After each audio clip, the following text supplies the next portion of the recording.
사도신경 하시면서 우리의 신앙을 고백하겠습니다.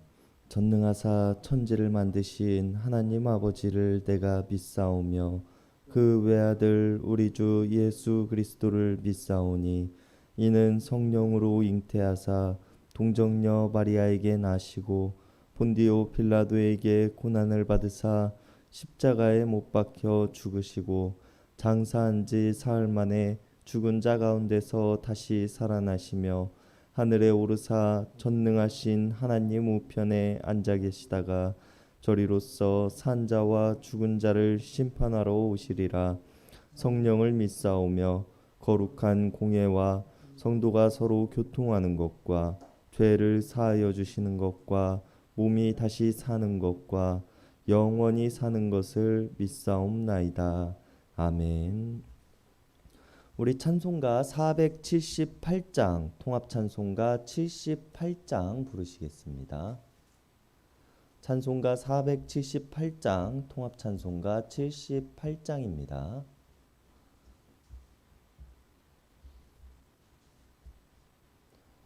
참 아름다워라 주님의 세계는 저 솔로몬의 옷보다 더 고운 백합화 주 찬송하는 듯 저 맑은 새소리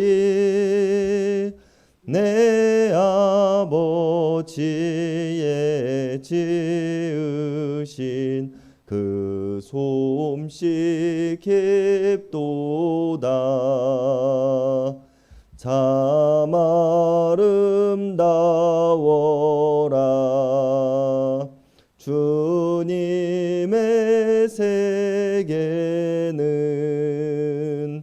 저 아침에와 저녁놀 밤하늘 빛난 별 망망한 바다와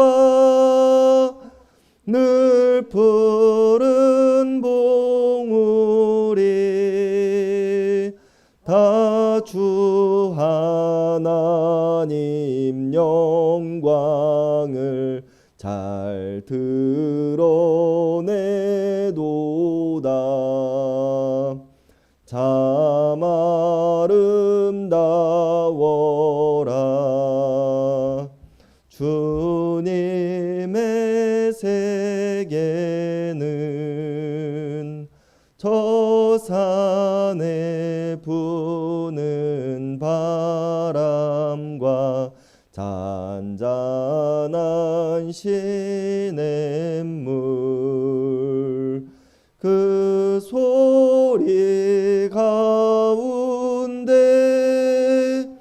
주 음성 들리니 주 하나님의 큰 뜻을 날 듯하도다. 아멘.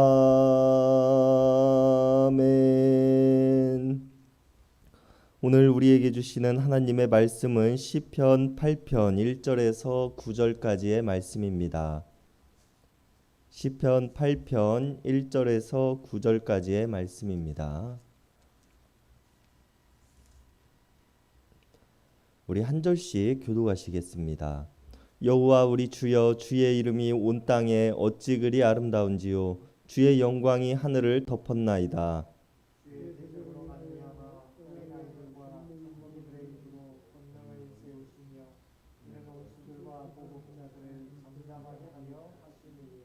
주의 손가락으로 지으신 주의 하늘과 주께서 베풀어 두신 달과 별들을 내가 보오니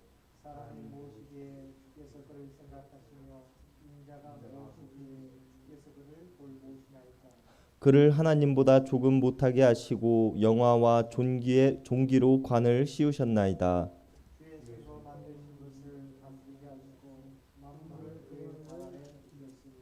곧 모든 소와 양과 들짐승이며 공중의 새와 바다의 물고기와 바닷가에 닿는 것이니라. 다 같이 읽으시겠습니다. 여호와 우리 주여 주의 이름이 온 땅에 어찌 그리 아름다운지요. 아멘. 우리가 오늘 함께 살펴볼 시편 8편의 말씀은 하나님을 찬양하고 있는 찬양시로 우리가 이해할 수 있는 본문입니다. 오늘 시편 8편은 독특한 구성을 가지고 있는 말씀입니다. 여호와 우리 주여 주의 이름이 온 땅에 어찌 그리 아름다운지요 라고 시를 시작하면서 그 시의 마지막에서도 같은 문장인 여호와 우리 주여 주의 이름이 온 땅에 어찌 그리 아름다운지요 라고 마치고 있습니다. 시작과 마지막의 모양이 같다는 것을 우리는 알 수 있습니다. 그리고 학자들은 이런 성경의 구절을 마치 두 개의 빵 사이에 있는 두 개의 빵 사이에 내용물이 들어있는 모양과도 같다고 하여서 이런 것들을 샌드위치 구성이라고 이야기를 합니다. 성경에서는 특별히 시편 8편에만 있는 구성은 아니며 여러 성경의 책들에서 사용되어지고 있는 구성이기도 합니다. 이 구성의 특징이 오늘 시편 8편의 본문처럼 시작과 마지막이 같은 이야기를 하고 있고 그 중간에 들어있는 내용은 빵의 역할을 하는 것들과 크게 벗어나지 않는 구성으로 이루어져 있습니다. 예를 들어 빵 속에 햄과 계란과 양배추 등 빵에 어울리는 것들이 들어가야지 빵 속에 김치가 들어있다면 우리는 그 빵을 맛있는 빵이라고 할 수는 없을 것입니다. 이러한 구조를 가지고 이 문장을 생각을 해본다면 1절과 9절 사이에 들어있는 내용이 무엇에 관한 이야기인지에 대해서 우리가 알 수 있습니다. 여호와 하나님의 능력과 위엄을 찬양하며 하나님을 한껏 높여 찬양하고 있다는 것입니다. 오늘 시편의 말씀의 주된 목적은 다른 사람들에게 들려주고자 함도 아니고 오직 하나님의 영광을 바라보며 느낀 감정을 있는 그대로 하나님께 쏟아내고 있는 시입니다. 마치 우리가 자연경관의 아름다움이나 장엄함을 보았을 때 입을 떡하니 벌리고 아무런 말도 하지 못하는 모습과도 같습니다. 하나님의 영광과 위엄과 위대하심을 자연을 통하여 바라보며 그 놀랍고 경이로움에 시인은 감정을 자연스럽게 표현하고 있는 것입니다. 그리고 이런 시는 우리가 적극적으로 주석하고 연구하고 살펴보는 것도 좋지만 그보다 더 중요한 것은 시인의 입장으로 들어가 그가 보고 느낀 감정을 우리가 함께 느껴보고 하나님의 영광을 함께 경험해 보는 것이 더욱 좋을 것 같다는 것이 제 생각입니다. 그렇기에 우리가 오늘 시편 8편의 본문을 읽을 때는 시인이 바라보는 하늘을 바라보는 것처럼 시인이 듣고 있는 것들을 듣는 것처럼 느끼는 것들을 느끼는 것처럼 함께 읽고 나누어 보았으면 좋겠습니다. 정확히 시편 8편의 시가 어디서 어떻게 쓰여졌는지는 알 수 없습니다. 단지 우리는 이 시의 표현들을 가지고 시인이 어떠한 장소에서 어떠한 기분으로 썼을까에 대해서 추측을 할 뿐입니다. 시편 8편의 저자는 다윗으로 잘 알려져 있으며 학자들은 이 시편의 말씀에 하늘과 달과 별, 소와 양과 수많은 들짐승들, 공중의 새와 바다의 물고기와 물을 따라 사는 모든 것들이라는 다양한 모습들이 묘사되어 있는 것으로 보았을 때 다윗이 목동 시절이었을 때 또는 이후 왕이 된 후 과거를 회상하며 지었을 것이다 라고 보는 사람들도 있습니다. 그러나 다윗이 2절에서 이야기하고 있는 원수들과 보복자들 그리고 9절에서 이야기하고 있는 바다의 모양과 풍경들을 묘사하는 장면들을 본다면 어느 정도 세상의 땅들을 돌아다녀 보고 세상의 많은 것들을 경험한 장성한 후에 썼을 것이다 라고 생각이 되어지기도 합니다. 어찌되었든 이렇게 하나님의 창조물들을 바라본 다윗은 이것을 보고 감탄을 금치 못하였으며 하나님을 찬양하는 데 열중이었다는 것입니다. 1절을 보면 다윗이 바라본 땅은 매우 아름다운 모습이었으며 다윗이 바라본 하늘은 하나님의 영광으로 가득 찼습니다. 그 모습이 얼마나 아름답고 영광스러운 모습이었는지 말 못하는 어린아이들과 젖먹이들의 모습을 통해서도 그 위험을 느낄 수 있었으며 하나님을 인정하지 않는 많은 사람들이 아무리 하나님과 대적하고자 해도 도무지 하나님을 이길 수 없을 것만 같은 모습이었습니다. 우리는 이처럼 장엄하고 멋진 땅과 하늘을 보며 감탄할 뿐이지만 하나님께서는 이것을 단지 손가락으로 만드셨다고 다윗은 이야기를 하면서 우리가 도무지 손을 뻗어도 만져볼 수 없을 만큼 멀리 있는 달과 별들조차도 하나님께서는 손쉽게 만드실 수 있는 분이시며 그것을 손수 하늘에 걸어 놓으실 만큼 우리의 모습과는 대비되는 하나님의 위대하심을 다윗은 이야기하고 있습니다. 그리고 이러한 하나님의 놀라운 창조물들을 보고 있자니 다윗은 인간이란 무엇인가에 대한 고민에 빠집니다. 두 눈에 다 담을 수도 없을 만큼 커다란 세상에 비하면 인간은 아주 작은 존재로 하루하루를 살아가며 힘겹고 창세기의 말에 따르면 평생을 수고하여 그 소산을 먹고 그것마저도 밭에 자라는 가시덤불과 엉겅퀴를 헤쳐내지 않으면 그 소산을 온전히 얻지도 못하며 흙으로 지어져 결국 흙으로 돌아갈 모습인 아주 연약하고 작은 모습인 인간의 모습이 떠올랐을 것입니다. 그런데 그 커다란 세상조차도 하나님께서는 손가락 하나로 지으실 만큼 위대하신 분이신데 자신을 하나님보다 조금 못하게 만드셨으며 온 땅의 창조주이신 하나님께서는 그 창조물들을 다스리게 하시고 만물을 그 발 아래에 두셨고 모든 소와 양과 들짐승과 공중의 새와 바다의 물고기와 바닷길을 다니는 모든 생물을 하나님께서는 우리들의 손에 쥐어주시고 그것들을 다스리게 하셨습니다. 이 커다란 은혜를 베푸신 하나님께 다윗은 무엇이라고 이야기할 수 있겠으며 무엇이라고 말할 수 있었을까요? 이것에 대한 완벽한 대답은 오늘 본문에 없습니다. 단지 다윗의 말을 통해 다윗이 어떠한 기분을 느꼈을까에 대해서 우리는 생각을 해볼 수 있을 뿐입니다. 다윗은 하나님께 인자가 무엇이기에 하나님께서 우리들을 돌보십니까? 라고 질문을 합니다.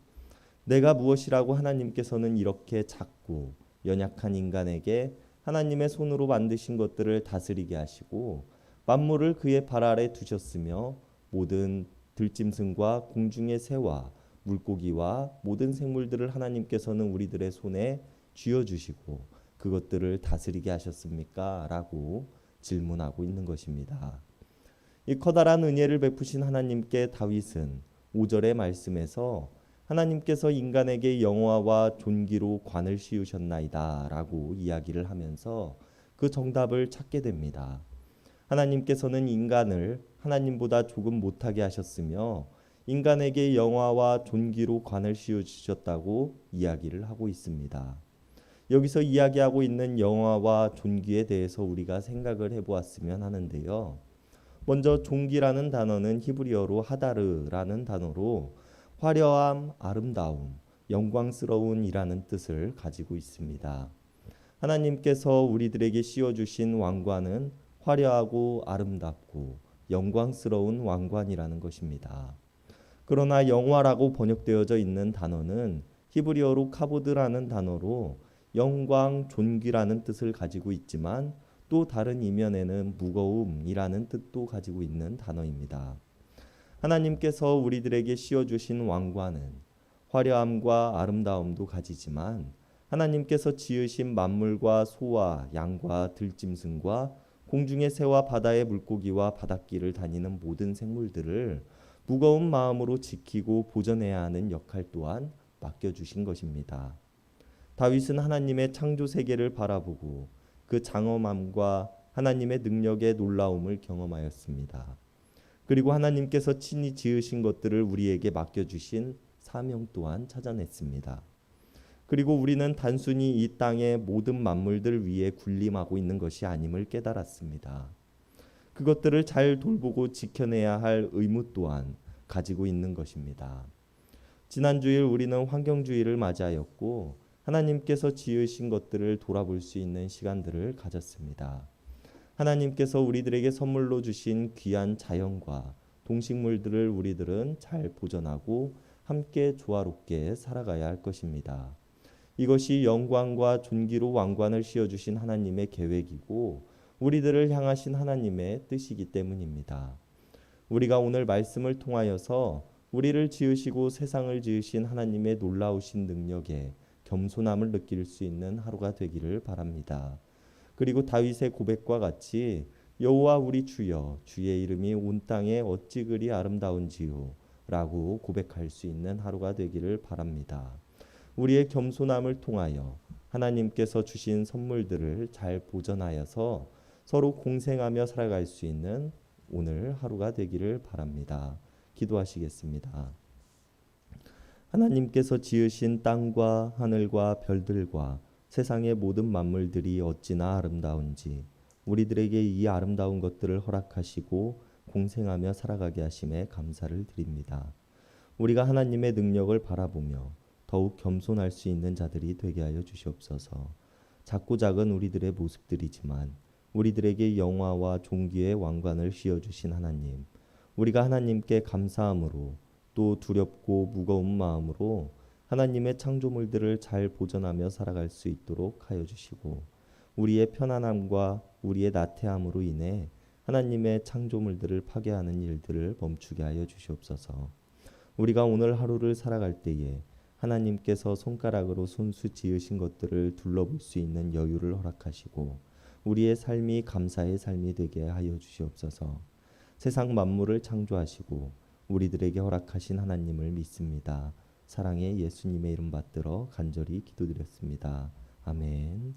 이 시간 우리가 우리 개인을 위한 기도, 이웃을 위한 기도, 교회를 위한 기도, 세상을 위한 기도하는 시간 갖도록 하겠습니다.